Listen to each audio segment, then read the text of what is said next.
হেজে মাদ্রাসা আইনে তো দেখছুন দিনে দুহর একটা কূপ জায়গা ছিঁড়ে লাগাইতে হচ্ছে না তো এর ঘর আমি কিবা করবা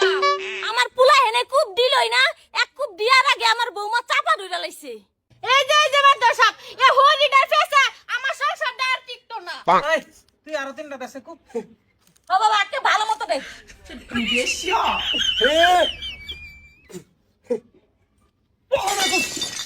মাদ্রাসা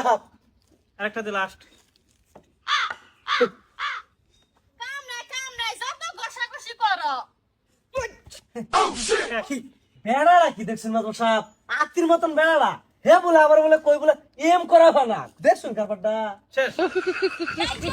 আমার পোলাই এম করতে পারে না একমাত্র আপনাকে সবার চোখের লিগে 1,000 টাকা থাকলে